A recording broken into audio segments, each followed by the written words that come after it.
Magandang gabi po sa bawat isa, mga kapatid. Minsan pa po tayo po ay sama-sama sa gabing ito sa prayer meeting po natin. Pero bago po ang lahat, babalikan po natin ang mga bagay na pinag-aralan po natin sa linggo pong ito. Amen po. At patuloy po nating pinag-aaralan yung topic po natin na they knew the Bible, but God left. Sabi nga po ni Pastor, sapat kaalaman kung pagsunod. Ito yung mga klase ng ugali at pamumuhay ng mga tao na akala nila marami silang sapat na yung dami ng alam nila sa Biblia, pero hindi nila alam, iniwan na pala sila ng Diyos. Amen po. Ito yung mga tao na ulitin ko po, maraming alam, pero walang pagsunod. Amen po. Sabi rin po ni Pastor Ryan, hindi sapat ang relihiyon kung walang tunay na relasyon sa Panginoon. Amen po. At nung Monday po, tinuro po sa atin ni Pastor Lovely ang number 13, 14, and 15. Ang sabi po doon, they knew the Bible but God left. Number 13, justified sin. Twisted scripture to excuse. Amen po. So ito yung mga tao na pinipilit nila na i-justify yung mali, yung kasalanan. Pinipilit nilang ituwid ang baluktot. Amen po. Ito yung mga kasalanang pilit ginagawang tama. Amen po. Ito yung mga tao na dahilan sa makalaman pa sila at gusto ng laman nila yung kasalanan na ito, kung kaya't pinipilit nilang i-align ang salita ng Diyos dun sa ginagawa nilang mali. Amen po. At ang sabi pa po ni Pastor Lovely, ito yung mga taong rebellious. Amen po. Bakit kasi pinipilit nila na ituwid kahit na dun sa loob nila ay may conviction na. Amen po. Dahilan sa nag-e-enjoy pa sila sa sin. Amen po. Kaya hindi pa nila magawang isuko. Amen po. Hindi mo matuturuan ang taong ayaw magpaturo. Amen po.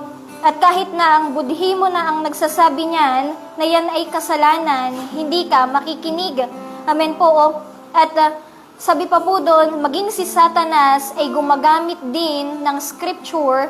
Amen po. Pero ang paggamit niya ng salita ng Diyos ay twisted. Kung maaalala po natin, amen po, maraming times nung siya po ay tinukso niya si Jesus doon sa ilang. Amen po, gumamit si Satanas po ng maraming verses sa Panginoong Jesus, pero yung paggamit niya ng salita ng Diyos ay mali at hindi tama. Amen po. At nagbigay po sa atin ng maraming example po si Pastor Lovely nung Monday. Amen po. At sa panahon po natin ngayon, isa nga po dito na tinutwist ng mga tao into tama ay yung pagdating sa abortion. Halimbawa na lang po, amen po, alam po natin sa loob natin, amen po, kahit pa walang magbigay sa atin na verses, doon sa loob natin, alam natin ang abortion ay mali. At ito ay isang klase ng murder. Amen po. Pero sa panahon natin ngayon, maraming mga tao ang nagbibigay ng maraming katwiran para magmukhang tama ang bagay na ito. Amen po. Justified sin. Twisted scripture to excuse. At number 14, feared people choose approval over obedience. Ito yung mga taong people pleaser. Amen po. Mga taong hindi kaya na mag-stand sa katotohanan. Bakit kasi yung mga tao po na nag-i-stand sa katotohanan, tinuro po sa atin, sila yung mga taong nakakaranas ng persecution. Amen po. Pero ito yung mga klase ng mga tao na mas mahalaga sa kanila ano ang sasabihin ng tao kaysa sa ano ang sasabihin ng Diyos. Pero sabi nga po doon, tandaan po natin na si Jesus ay namatay dahilan sa pangangaral ng katotohanan. Hindi niya plinis kung ano yung gustong marinig ng mga tao. Amen po. Kundi kahit na hindi tanggapin ng tao yung tinuturo niya, as long as ito ang katotohanan na galing sa Ama, ito ang ipinangaral ni Jesus. Amen po. At sabi po ni Pastor Lovely, hindi mo magagawa ang kalooban ng Diyos kung people pleaser ka. Sa pagsunod sa kalooban ng Diyos, may mga puso po talaga na kailangan mong i-break. Amen po. Pero ang mahalaga, ang Diyos ang napapangiti natin. We have the audience of one. Amen po. Isa lang yung dapat goal natin na ma-please at walang iba po kundi ang Panginoon. Amen po. At number 15 po, they knew the Bible but God left, lost reverence, treated holy things casually. Amen po. Ito naman yung mga tao na itinuturing ang mga banal na bagay na normal na lang. Amen po. Hindi na mahalaga sa kanila, amen po, yung paggalang at takot sa Diyos. Ito po yung isang bagay na nakakabahala. Amen po, kapag nawala na yung takot natin sa Panginoon. Amen po, kapag ang mga banal na bagay ay nagiging normal na lang sa atin, nagiging casual na lang, wala nang dating sa'yo. Amen po, ang paglilingkod, ang mga ginagawa mo sa Panginoon ay nagiging normal na lang. Amen po, at ginagawa mo na hindi by heart. Amen po, kundi ginagawa mo na lang minsan dahilan sa trabaho na lang. Amen po, or dahilan sa napipilitan ka na lang. Amen po. At dito po sa number 16, tinuro po sa atin ni Pastor Ryan, claimed righteousness, trusted works instead of grace. Ito naman yung mga klase ng tao na naniniwala sila na maliligtas tayo sa pamamagitan ng ating mga gawa. Amen po. Alam po natin na ang sabi po ng Ephesians chapter 2 verse 8 to 9, tayo ay naligtas hindi sa pamamagitan ng ating mga gawa, kundi sa pamamagitan ng pananampalataya at sa pamamagitan ng habag sa atin ng ating Diyos. Amen po. Maraming mga tao tayo na-encounter kapag tinanong natin sila, paano ka pupunta ng langit sa tingin mo? At yung iba, sinasagot nila, maging mabuti ka lang, maging mabait ka lang. Amen po. Maging lovable ka lang. Amen po. Gawin mo lang kung ano yung maging mabait ka sa kapitbahay mo. Amen po. Mapupunta ka na ng langit. Pero tinuro po sa atin ni Pastor Ryan, ang sabi doon, kung kaya nating iligtas ang sarili natin sa pamamagitan ng mabuting gawa, hindi na kinailangan pa ni Jesus na mamatay sa krus para ibigay ang kanyang sarili sa atin. Ngunit dahil lang sa hindi natin kaya na bayaran yung halaga ng kasalanan, amen po, si Jesus ang nagbayad nito. It is not by works, but by the grace of the Lord. Amen po. At number 17 po, stop listening, heard truth without responding.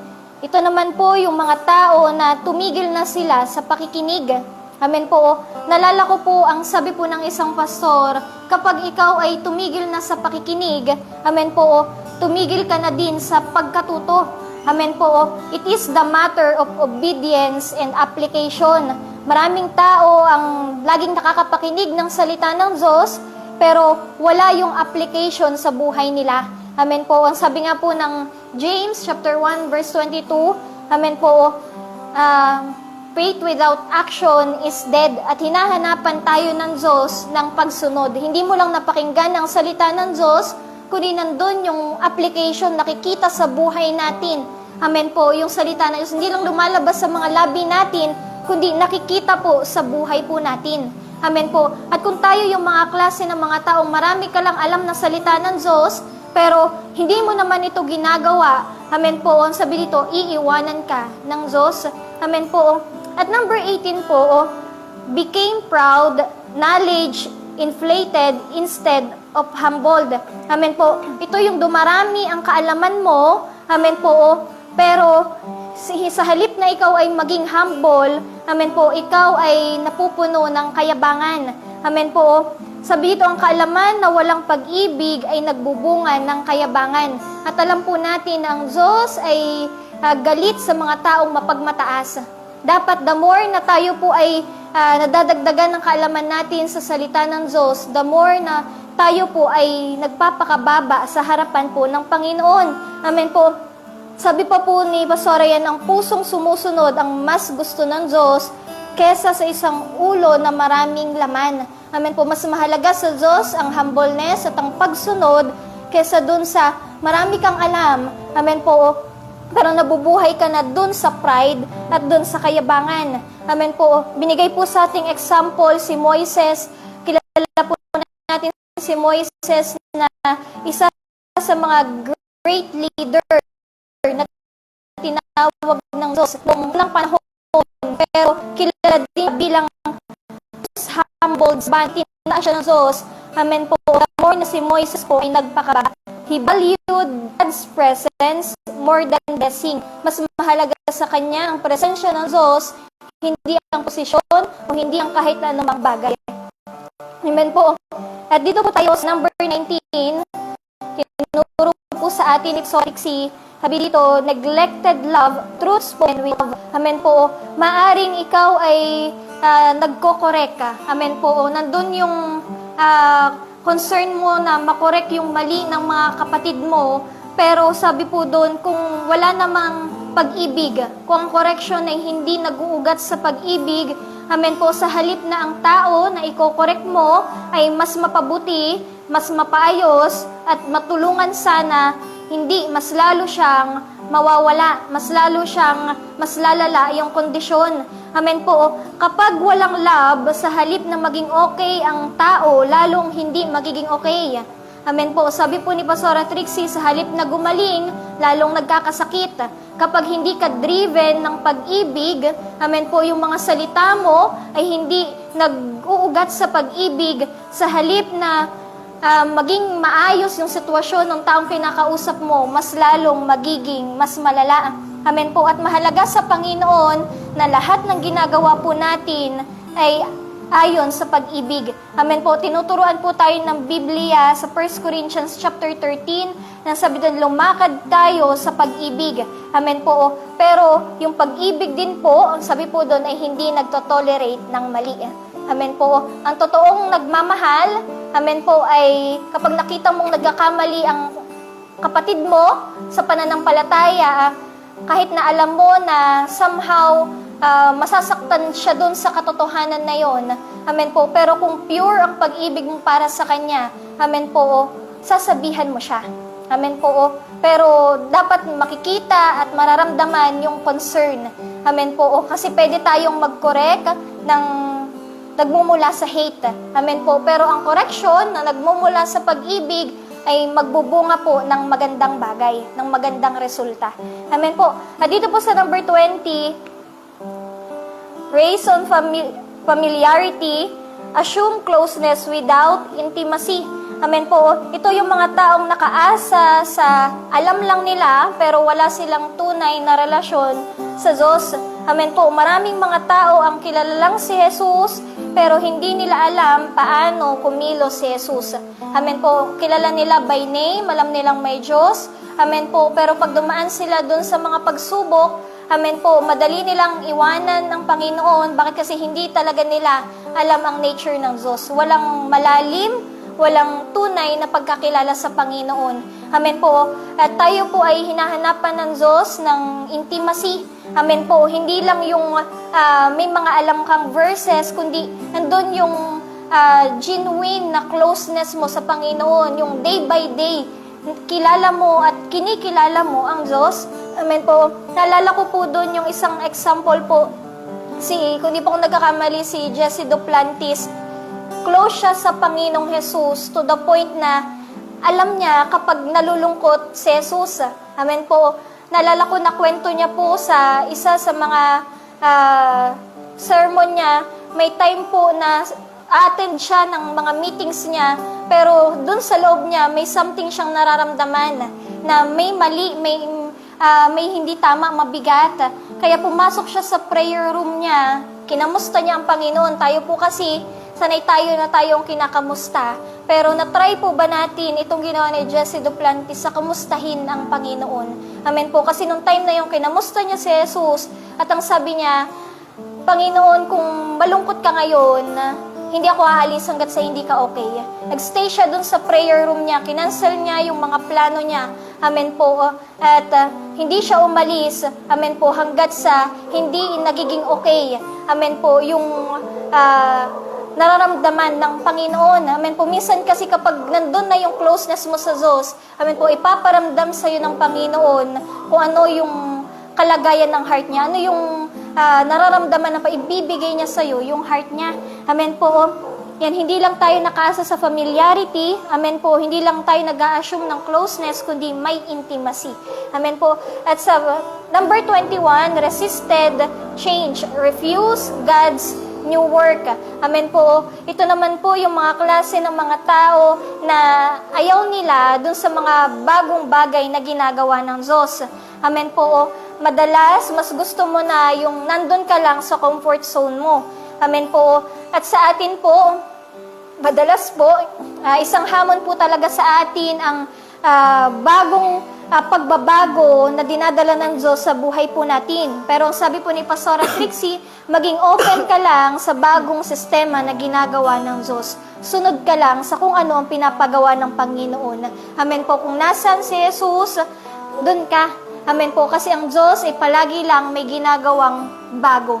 Amen po. At doon sa bago na yon, amen po, mas makikita natin kapag nandun yung pagsunod mo, mas makikita natin yung ganda ng plano ng Panginoon. At hindi natin yun makikita kung mag-i-stay tayo doon sa mga lumang bagay. Amen po. At dito po sa number 22 hanggang 25 po, tinuro po sa atin ni Pastora Ruth. Kahapon po, sabi po number 22, judge harshly, ignored personal repentance. Ito naman yung mga tao na madaling mag-judge. Amen po. Sabi nga po ni Pastora Ruth kahapon, bakit tayo nagbibigay ng sentensya sa mga bagay na hindi pa natin nalalaman ang konteksto? Ibig sabihin, huwag tayong maging mabilis sa pang-judge sa kapwa natin. Amen po. Gayon kung hindi natin nakikita ang mga sariling kamalian natin. Amen po. Ang gusto ng Panginoon, amen po, bago natin punahin ng iba, nandun muna yung self-checking natin. Amen po. Yung sarili muna natin, yung tinitingnan natin. Amen po. Hindi ka nakafocus sa buhay ng ibang tao, kundi nakafocus ka, amen po, sa kung kamusta na ba ang personal mong relasyon sa Panginoon. Amen po. Kasi ang pananagutan mo ay yung sarili mong katayuan sa Diyos. Amen po. At number 23 po, close their ears and repeatedly ignore God's voice. Amen po. So ito yung mga tao, amen po, na sinarado na nila ang kanilang pandinig. Amen po. At paulit-ulit po na ini-ignore ang boses ng Diyos. Amen po. Sabi nga po kahapon ni Pastora Ruth sa Zechariah chapter 7 verse 11, nandun na dumating ang time na displease, hindi na natuwa ang Diyos. Bakit? Kasi yung mga Israelita, hindi na sila nakikinig sa instruction ng Panginoon. Ilang beses nang nagbigay ng instruction ng Diyos, pero hindi sila sumunod. At ang nangyari po, nagalit ang Diyos, ang sobrang doon, He burst in anger. Amen po. Kaya't umalis ang Holy Spirit. Amen po. Sabi pa po ni Pastor Ruth, umaalis ang Holy Spirit kasi nagigrieve siya. Kapag nandun na napapalungkot na ang Panginoon, hindi na siya na honor, hindi na siya sinusunod. Amen po. Ang Diyos po ay umaalis sa lugar na yon. Amen po. At sabi pa po niya doon, imposible na mabuhay ng normal ang taong iniwanan na ng Diyos. Bakit? Kasi mawawalan ka na ng wisdom, mawawalan ka ng understanding, wala ka ng counsel, at wala ka ng power. Amen po. Bakit? Kasi ang anointing po, ang Espiritu ng Diyos, ang nakakapagpatalino po sa mga Kristiyano. Amen po. At number 24 po, choose religion over relationship. Replace intimacy with routine. Amen po. Ito naman po yung mga tao na mas mahalaga sa kanila ang relihiyon kaysa sa personal na relasyon po nila sa Diyos. Amen po. Pwedeng ikaw ay matagal na sa loob ng simbahan. Amen po. Pero ikaw ay program-driven na lang. Amen po. Hindi ka na driven ng relasyon mo, hindi ka na driven ng pag-ibig mo sa Diyos, kundi sabi dito, nakaayon ka na lang sa programa na pipilitan ka na lang. Amen po. At marami pong tao tayo na encounter, minsan pag nag-share po tayo, amen po, minsan ayaw nilang magpa-share. Bakit? Kasi sabi nila, sila ay sagrado, kandado sa ganito na nilang relihiyon. Amen po. Na mas mahalaga sa kanila na wag silang maitiwalag dun sa relihiyon nila, amen po, kesa mapakinggan nila ang mabuting balita ng Diyos. Choose religion over your relationship. Replace intimacy with routine. Amen po. At last po, na tinuro po sa atin ni Pastora Ruth, lost God's presence. Knowledge remain, power departed. Amen po. Ito yung mga tao na iniwan na ng Panginoon na. Amen po. Nananatili pa sa kanila yung knowledge, yung kaalaman, pero yung kapangyarihan ng Diyos sa buhay nila, amen po, yung pagkilos ng buhay ng Diyos sa buhay nila ay wala na. Amen po. At mahihirapan tayo mga Kristiyano kapag dumating tayo dito sa point na to na iniwan na tayo ng Espiritu ng Diyos. Amen po. Bakit kasi wala tayong magagawa kung tayo ay hiwalay kay Jesus. Sabi po ni Pastor, aanhin mo ang langit na wala ang Diyos. Bakit kasi ang lugar na wala si Jesus ay hindi mo matatawag na langit. Amen po. Sabi niya, magstay ka kung nasaan si Jesus. As long as kahit saan ka dumaan, kahit saan ka magpunta, amen po, ang lugar na yon ay magiging langit as long as kasama mo ang presensya ng Diyos. Amen po. Kapag wala ang presence ni Lord, tayo ang talo. Amen po. We can do nothing. At sabi pa po ni Pastor Ruth, magiging open target tayo sa kaaway kapag hindi ka na sinasamahan ng Espiritu ng Diyos at tataas ang vulnerability state mo. Magiging mahina ka ng sobra. Amen po. Magiging normal na sa iyong kasalanan. Amen po. At wala nang magiging conviction sa loob mo. Amen po. Magiging okay na sa iyo kahit na mamuhay ka sa kasalanan. Bakit? Kasi hindi ka na papakialamanan ng Diyos. Magiging vulnerable ka na. Amen po. So ito po yung mga bagay na tinuro po sa atin sa week na ito. They knew the Bible, but God left. At nandito po si Pastora Econ. Ang isang pinagpalang gabi po muli sa bawat isa po sa atin. So ngayong Friday na naman po, at ito po yung time para tayo po muli ay sama-sama na magpuri sa Panginoon at sama-sama na manalangin sa Panginoon. Pero bago po yan, kagaya po ng ginagawa po natin every Friday or every prayer meetings po natin sa iba't ibang mga simbahan pong kinaroroonan at kinabibilangan po natin ng mga outreaches. Alam niyo po, meron po tayong tinatawag na united prayer, kagaya po nitong ginagawa po natin. At kapag sinabi pong united, sabi niya po dito, magkakasama, ibig sabihin, sabay-sabay, may unity, nagkakaisang nananalangin, hindi solo. Amen po. At sabi po dito sa Acts chapter 4 verse 24, nang ito'y kanilang marinig, sama-sama silang nagtaas ng kanilang tinig sa Diyos at nagsabi, O Panginoon na gumawa ng langit, ng lupa, ng dagat, at lahat ng naroroon, ikaw na nagsabi sa pamamagitan ng Espiritu Santo, sa pamamagitan ng bibig ng aming amang si David na iyong lingkod.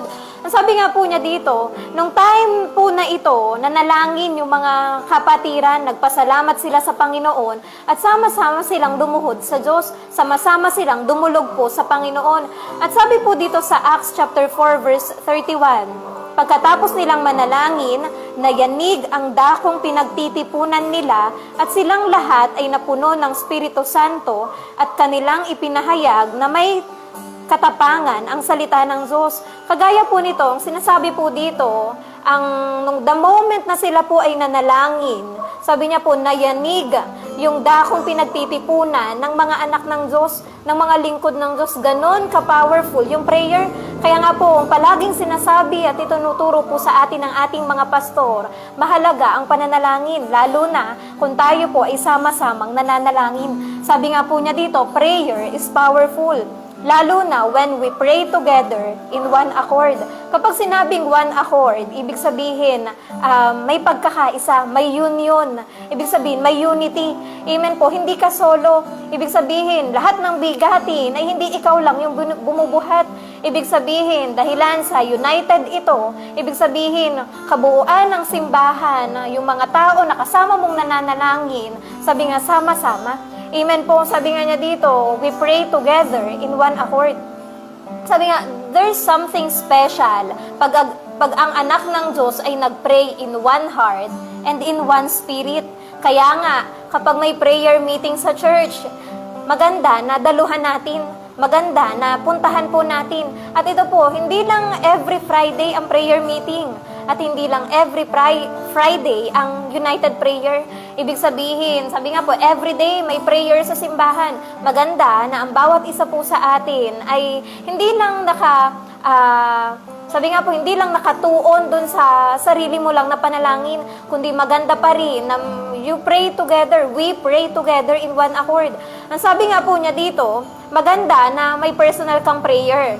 Maganda po yun kasi lumalago ang spiritual po natin at tayo po ay solo or mag-isa na nakakaharap sa Panginoon. Pero ang sabi po niya dito, maganda na may personal kang prayer.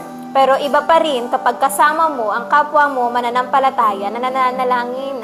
Alam niyo po, maganda na tayo po ay nagkakaisa sa panalangin. Sabi nga po sa Mateo chapter 18 verse 19 hanggang 20, if two of you shall agree on earth as touching anything, it shall be done. Ibig sabihin, kung dalawa kayo, dalawa man o higit pa, ang nagkatipon para sa pangalan ng Panginoon, sabi nga po ng Biblia, ang Diyos ay nasa kalagitnaan natin. Sabi nga po niya dito, God honors heart that prays together.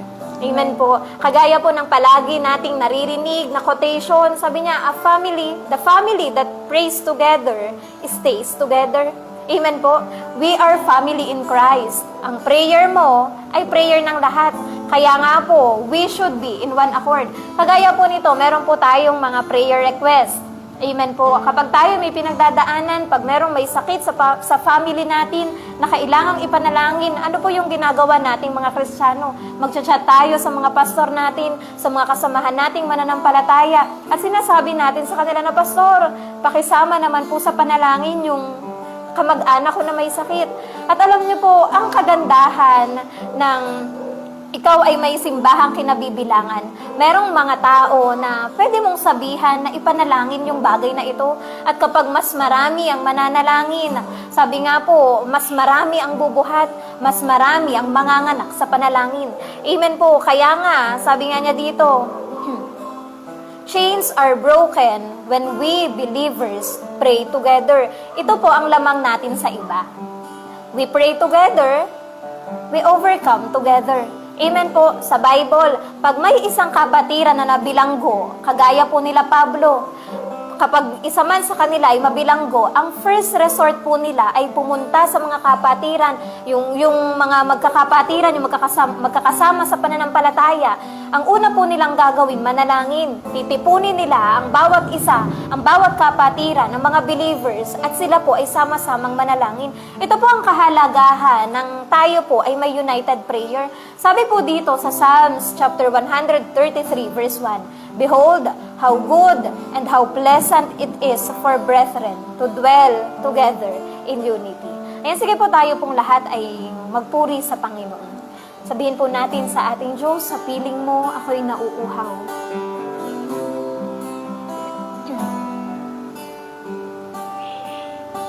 Sa piling mo, ako'y nauuhaw. Sa piling mo, ako'y lumalakas. Sa piling mo ay may kapayapaan. Sa piling mo, Panginoon.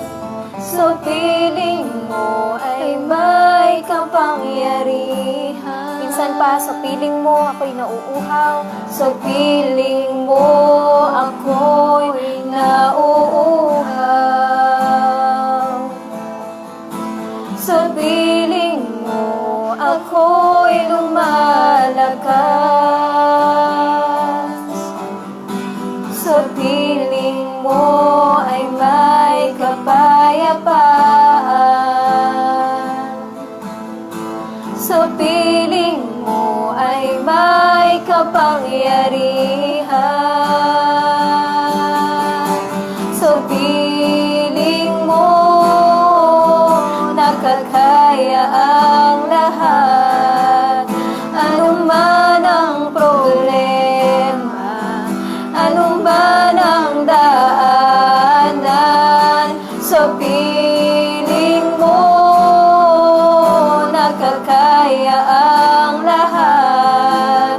Anuman ang problema, anuman ang daanan, ayaw ko nang mawalay sa'yo, Panginoon.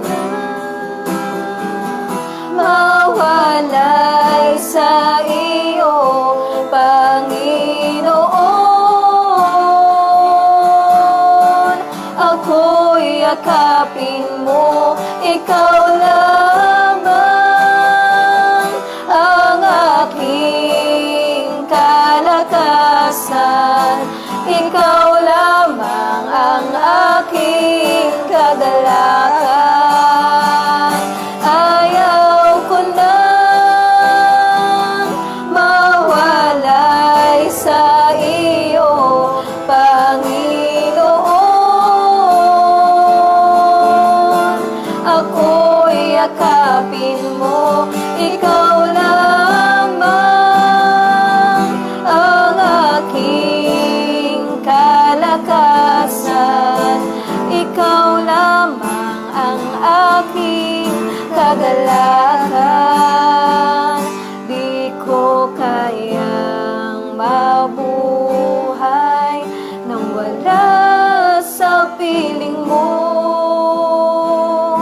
Panginoon.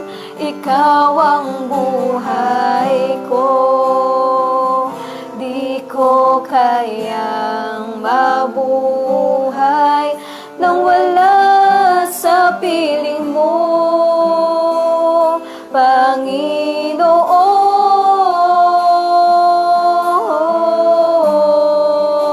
Ikaw ang buhay ko, Panginoon.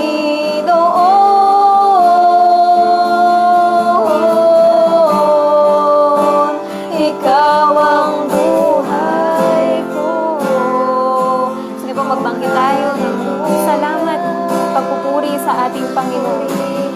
Purihin ka, O Diyos, sambahin ka, luwalhatiin ka, O Panginoon. Tunay ngang ikaw, O Diyos, ika'y dakila, O Diyos, tunay kang tapat, luwalhatiin ka, Panginoon.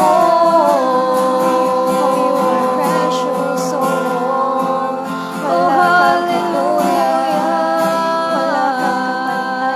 Purihin ka, oh Diyos.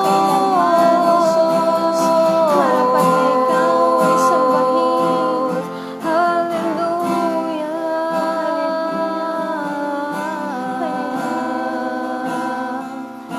Di ko kayang mabuhay nang wala sa piling mo, Panginoon.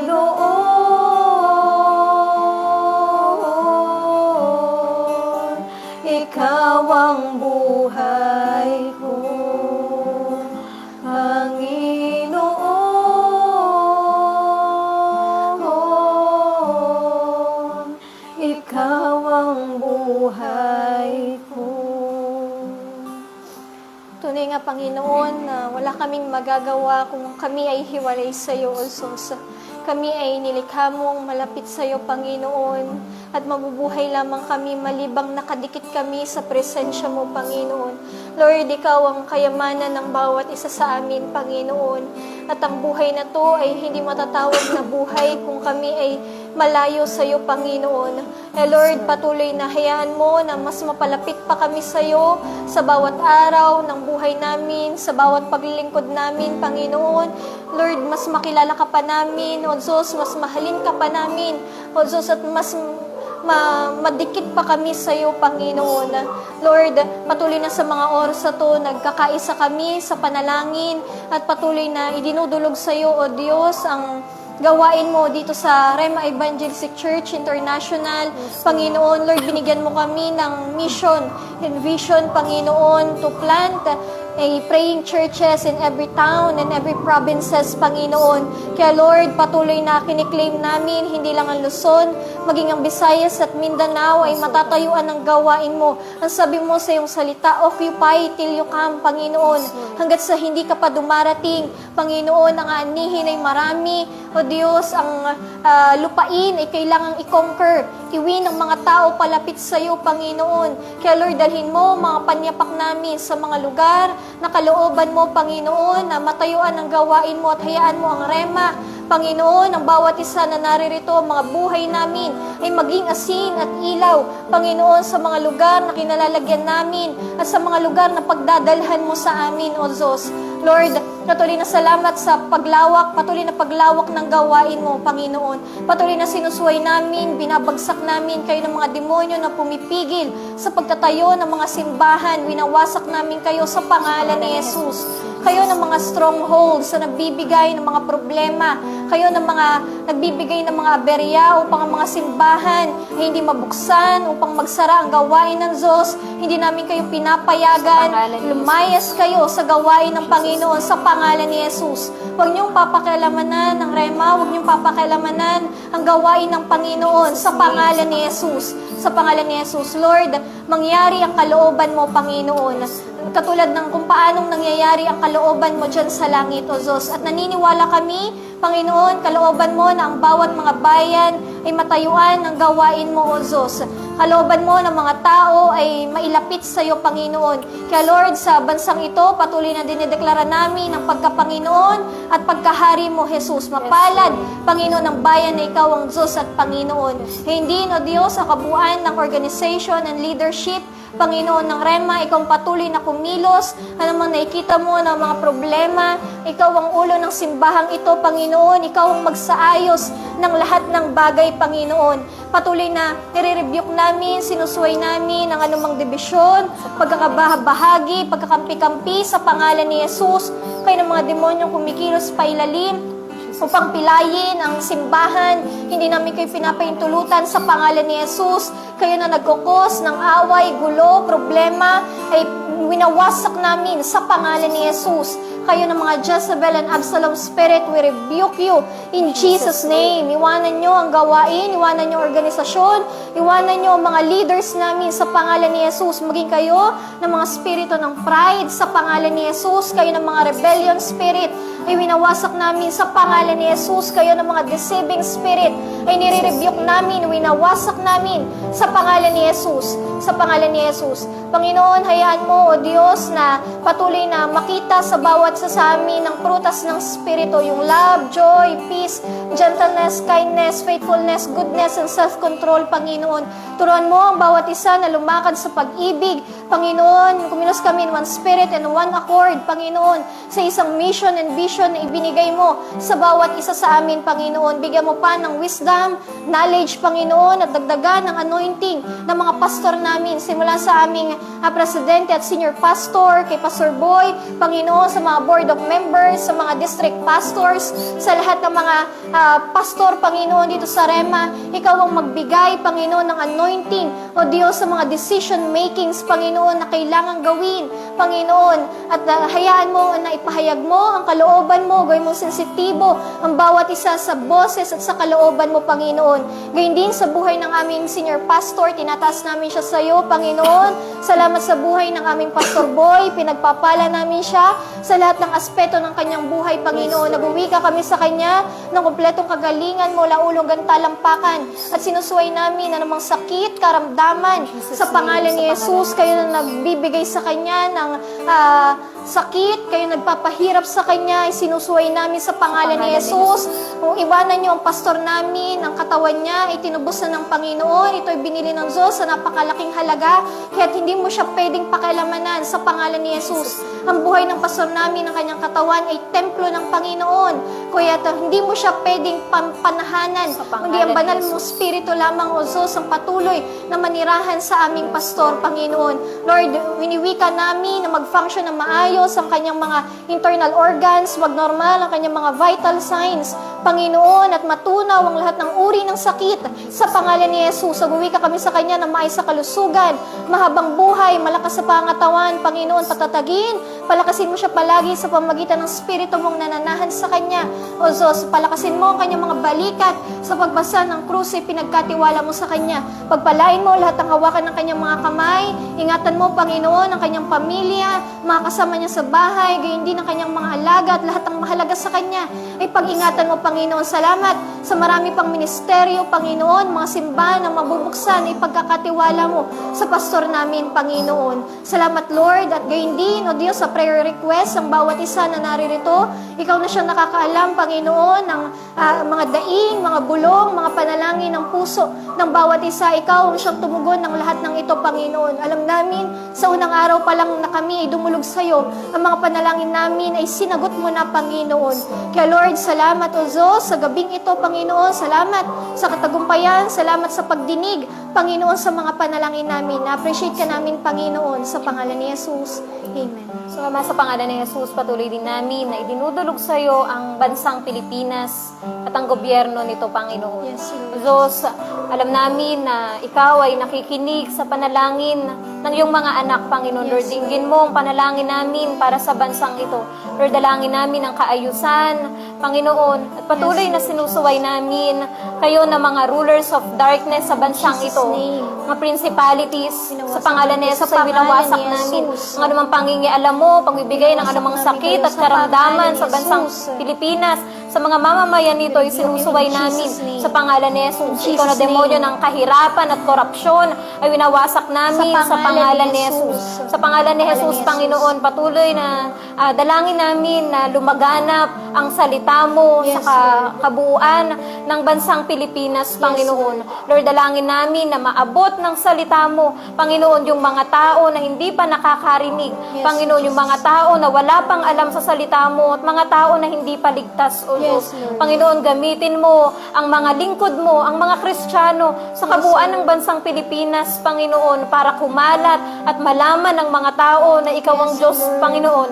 Ikaw ang Diyos na buhay, Ikaw ang tagapagligtas namin at sa iyo lamang kami marapat na sumampalataya, Panginoon. Lord, gamitin mo mga labi ng iyong mga lingkod sa kabuuan ng bansang Pilipinas, Panginoon, ng mga Kristiyano sa bansang ito, O Diyos. Panginoon, dinedeklara namin na ang bansang Pilipinas ay Ikaw lamang ang Diyos na paglilingkuran, Panginoon, sapagkat Ika'y tapat, Ika'y dakila sa buhay namin, O Yes, Diyos. Lord. Lord, gayon din sa gobyerno ng bansang Pilipinas, Panginoon, nalalaman mo ang lahat ng katiwalian sa gobyerno namin, Panginoon. Lord, nalalaman mo, O Diyos, yung mga tao na hindi tapat na naglilingkod sa bayan, Panginoon. Kaya naman, sa pangalan ni Jesus, patuloy na sinusuway namin, Ikaw na nagkukos ng korupsyon, anumang pagnanakaw, ay winawasak namin sa pangalan ni Jesus. Ikaw na naglalagay ng mga maling tao sa gobyerno, ay winawasak namin sa pangalan ni Jesus.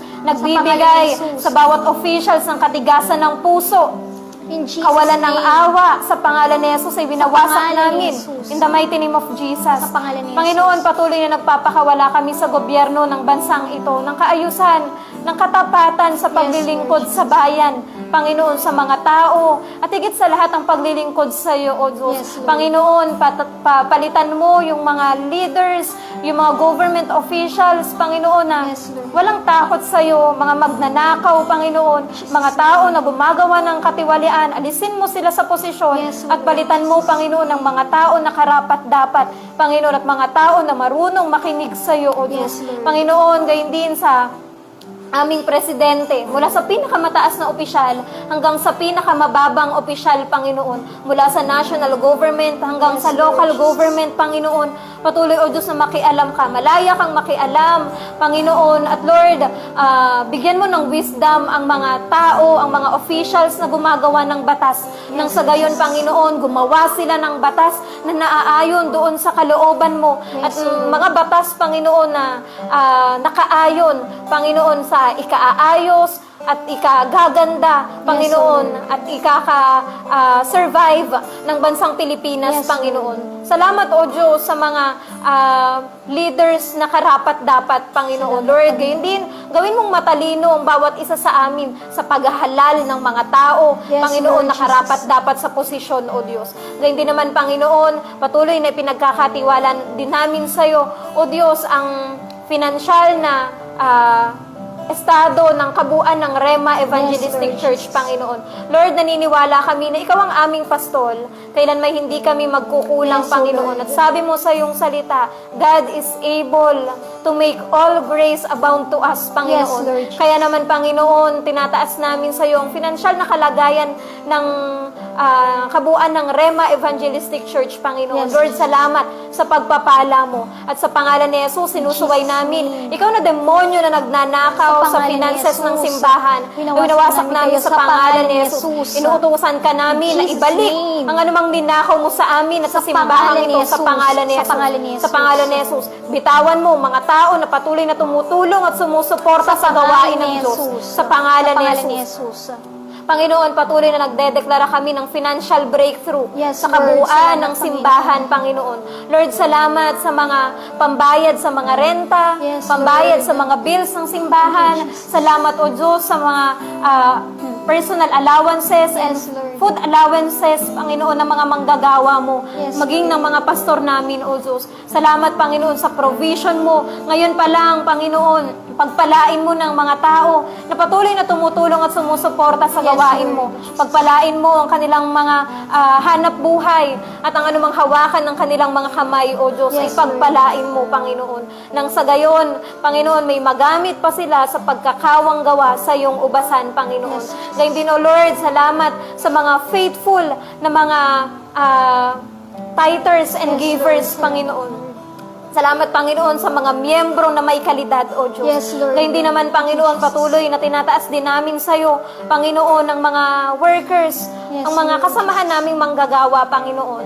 Lord, hindi lingid sa iyong kaalaman ang nararamdaman ng bawat lingkod mo, ng bawat manggagawa mo, Panginoon. Yes, Lord. Kaya naman, O Diyos, dalangin namin na kalingain mo pa, Panginoon, ang mga manggagawa, gayon din, Yes, ang Lord. mga taong mahahalaga sa amin, Panginoon. Yes, Lord. Maging ang kabuuan ng Rema Evangelistic Church, O Diyos. Yes, Lord, doon sa mga workers na hindi na nagpatuloy ng paglilingkod sa iyo. Yes, Jesus. Doon sa mga workers na nagpadala sa problema, sa anumang tawag, ibang tawag, O Diyos. Patuloy, Panginoon, na sa mga oras na ito, bagabagin mo ang kanilang mga puso Yes, hanggang sa hindi sila muli, Panginoon, na nag-o-offer ng paglilingkod sa iyo, O Yes, Diyos. Jesus. Lord, ipaalala mo sa mga kasamahan naming mga manggagawa, Panginoon, na wala kaming ibang pwedeng takbuhan at wala kaming ibang pwedeng paglingkuran, O Diyos, kundi Ikaw lamang, Yes, Lord Panginoon, Jesus. sapagkat wala nga kaming magagawa kung kami hiwalay sa iyo, Panginoon. Lord. Gayun din, Panginoon, sa mga miyembro ng simbahan, sa mga elders, sa mga kapastoran namin, Panginoon, malaya ka, Panginoon, na napag-alabin ang apoy ng paglilingkod sa aming mga Yes, puso. Lord Jesus. At, O Diyos, doon sa mga taong nanlalamig, doon sa mga miyembrong nayayanig ng problema, Panginoon, O Diyos, doon sa mga miyembro na nagnanais na tumalikod, patuloy, Panginoon, na minsan pa, Panginoon, hipuin mo ang kanilang mga puso Yes, at Lord. tulungan mo sila, O Diyos, na mag-alab ang apoy sa kanilang mga puso, O Diyos, Yes, at Lord. unahin ka, higit sa ano pa mang bagay, higit sa kanino pa man, higit sa sino pa man, Panginoon. Yes, Lord. Gayun din, O Diyos, ang pamilya ng bawat isa sa amin. Lord, sinabi mo sa iyong salita, Panginoon, na ang pagpapala ay darating Yes, Jesus. doon sa mga tao na pinili kang unahin, Panginoon, Lord. at hindi mo kakalimutan ang pamilya namin, Panginoon. Salamat. Kaya naman, O Diyos, kalingain mo ang pamilya namin. Salamat sa kaligtasan din ng kabuuan ng sambahayan namin at ng mga taong mahalaga sa amin, Panginoon. Lord, ipaalala at ipaunawa mo sa pamilya namin na ang paglilingkod na ginagawa namin, ang kabuuan ng Rema Evangelistic Church, Panginoon, na hindi kalugihan, Yes, kundi, Lord. Panginoon, paglilingkod na ginagawa namin sa iyo ay pagpapala hindi lang sa amin, kundi sa pamilya namin Yes, at sa mga Lord. taong mahalaga sa amin, Panginoon. O Diyos, patuloy na kausapin mo sila, Panginoon, at hayaan mo na ang paglilingkod namin, O Diyos, ang siyang maging daluyan ng pagpapala sa pamilya namin, Yes, O Jesus. Diyos. Salamat, Panginoon. Lord, alam namin na nakikita mo ang paglilingkod namin. Nakikita mo, Panginoon, ang puso namin na walang ibang hinangad, O Diyos, kundi ang mapaglingkuran ka namin ng tapat, O Diyos, at nararapat, Panginoon. Patuloy din, O Lord, ng bawat isa sa amin ay tulungan mo pa na makapaglingkod ng wasto, Yes, Lord Jesus. makapaglingkod ng matapat. at makapaglingkod at makasunod sa iyong kalooban, Panginoon. Sa kabuuan ng gawain mo, sa kabuuan ng Rema Evangelistic Church, Panginoon. Lord, ilagay mo sa amin ang matinding pag-ibig sa kaluluwa, ang matinding pag-ibig sa gawain, at higit sa lahat, Panginoon, ilagay mo sa amin ang matinding pag-ibig sa iyo, O Diyos. Salamat, Panginoon. Ngayon din, O Diyos, patuloy na itinataas din namin sa iyo ang daily live Bible study dito sa Rema Fields, Panginoon. Lord, ikaw nga ang siyang maglagay ng tamang salita, ng tamang mensahe, Panginoon, na dapat sabihin at dapat marinig ng kabuuan ng yung mga anak, Panginoon, ng Rema Evangelistic Church, ng mga believers, even ng non-believers, Panginoon. Lord, hayaan mo na lumawak pa, Panginoon, marami pa ang makarinig ng yung salita sa pamamagitan ng Rema Fields Live, O Diyos, sa araw-araw na pagba-Bible study online, O Diyos. Din, i-guide mo mga labi, Panginoon, ang mga tinig ng mga pastor namin na nagtuturo, Panginoon. Hayaan mo na marinig ng bawat isa, Panginoon, ang mensahe mo, magsilbing correction, rebuke, Panginoon, magsilbing comfort, encouragement, ang iyong mga salita, Panginoon, base sa pangangailangan, Panginoon, ng mga tengang makakarinig, O Diyos. Salamat, Panginoon, ipinagkakatiwala namin sa iyo ang everyday Bible study namin, Panginoon. Marahayaan mo, Panginoon, na marami pang marating ang iyong salita. Salamat, O Diyos, sa pangalan ni Jesus. Amen. Sige po, magpuri po tayo sa Panginoon. Sabi natin, pupurihin ka, O Diyos. Pupurihin ka, O Diyos. Ang aming alay ay pagsamba, kalwalhatian, mong karangalan, kapangyarihan mo'y walang katulad. Ikaw ang tunay na Diyos, Panginoon. Ikaw ang tunay na Diyos, ika'y walang katulad, ika'y nag-iisa, ikaw lamang, wala nang iba. Sa'yo ang aming awit, dinggin ang aming tinig, isisigaw sa buong mundo. Kadakilaan mo. Minsan pa, mawi tayo sa Panginoon. Sabihin mo, pupurihin ka, O Diyos. Pupurihin ka, O Diyos. Ang aming alay ay pagsamba, kalwalhatian, mong karangalan, kapangyarihan mo'y walang katulad. Ikaw ang tunay na Diyos, Panginoon. Ikaw ang tunay na Diyos, ika'y walang katulad, ika'y nag-iisa, ikaw lamang, wala nang iba.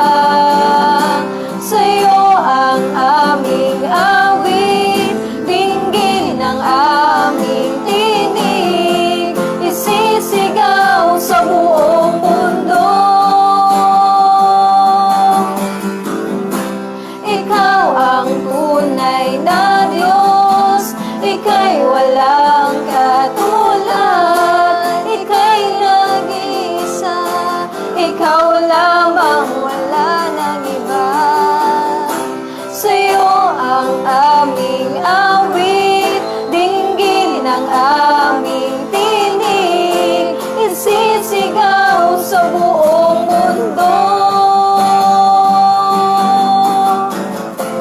Isisigaw sa buong mundo, kadakilaan mo.